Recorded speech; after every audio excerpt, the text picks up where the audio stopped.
Hi everyone, I hope आप सभी का एचएएस का जो पेपर है मेंस का वो बहुत ही अच्छा हुआ होगा। और मुझे ये बताते हुए बहुत ही ज़्यादा खुशी हो रही है कि हमारे काफ़ी ज़्यादा क्वेश्चन बिल्कुल सेम टू सेम आए थे जो हमने मॉक टेस्ट में सॉल्व करे थे, राइट। चाहे वो आपका सिनोनिम है, चाहे वो एंटोनिम है, चाहे वो होमोफोन्स के क्वेश्चन थे, चाहे वो आपका लेटर राइटिंग था, काफ़ी क्वेश्चन आपके सेम आए थे, राइट। तो जिन बच्चों ने मॉक टेस्ट बहुत ही दिल से दिया था उन लोगों को बहुत ही खुशी हुई होगी, आई एम डैम श्योर, अपना एक्चुअल एग्जाम देखते हुए। इंग्लिश का जो सेक्शन था आपका, मैं उसकी बात कर रही हूँ।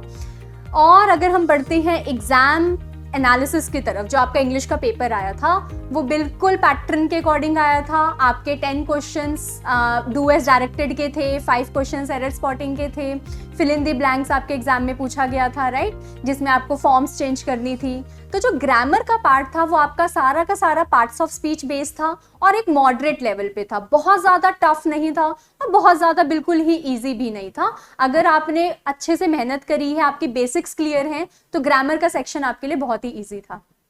फिर अगर हम बात करते हैं आपके राइटिंग सेक्शन में, राइटिंग में आपका अगेन जो पेपर था उसमें लेटर राइटिंग आई थी, फॉर्मल इनफॉर्मल दोनों ही आई है, ठीक है।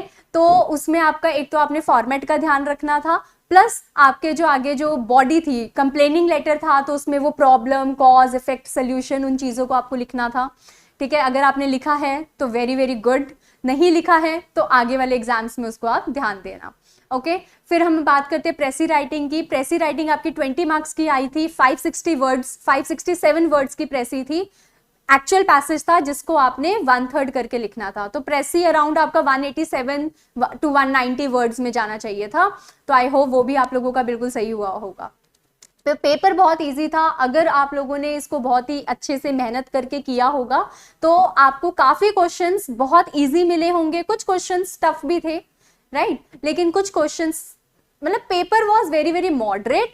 अगर आप लोगों ने एक एक चीज मॉक की सॉल्व करी हुई है, आप लोगों ने पेपर में सारे के सारे सेंटेंसेस अच्छे से बनाए हैं, तो आपका एग्जाम जरूर अच्छा हुआ होगा। Don't worry about the exam, okay.